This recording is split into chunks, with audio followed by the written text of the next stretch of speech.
Joining us now, Mubin Shaikh, former jihadist turned counterterrorism operative and specialist with Parents for Peace. Sir, thank you so much for being here tonight. Just first of all, introduce yourself to the audience for those of us who may not be as familiar with your story. What was your journey to jihadists and then back to being de-radicalized? Yeah, I was a teenager, I guess, looking for an identity and a sense of belonging and meaning. It's kind of silly. I had a house party and I got caught in it, and I had shamed the family and dishonored the community, and I thought, I got to get religious in order to salvage my reputation. So in that year, I was 20, I ended up traveling to Pakistan. I met the Taliban while I was there. I became enamored by them. I became a supporter of this global jihadi cause, ironically, which pushed the exact same thing. Muslims are being humiliated. It's because we're not fighting in jihad. It's the same thing that Mr. King was quoted as saying. But then the 9/11 attacks really made me reconsider my commitment to the cause. I went and spent 2 years in Syria, studied Arabic and Islamic studies, realized that these extremist interpretations were completely wrong and criminal. I came back to Canada. I was recruited by the Canadian Security Intelligence Service. I worked a number of undercover operations, infiltration operations. The court case lasted until 2010.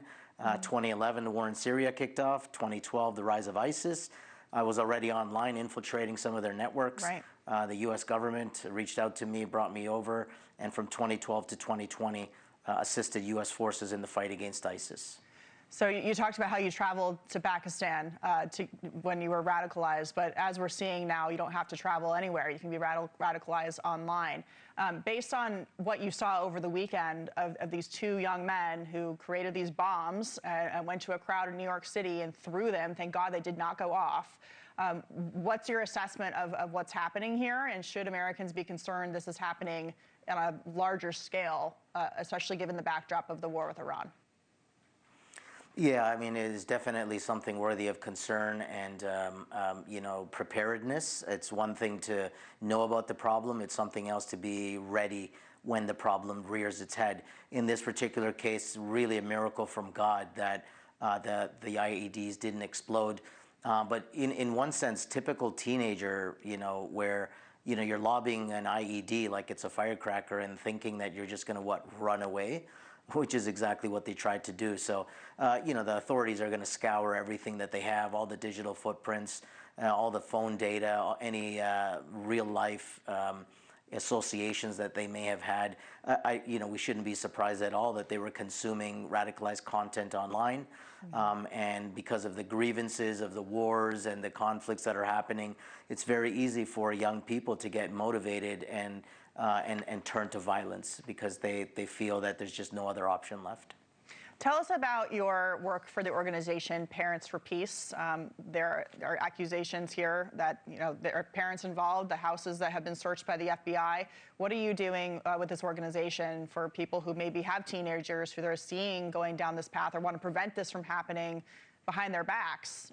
What are some tools that people can use?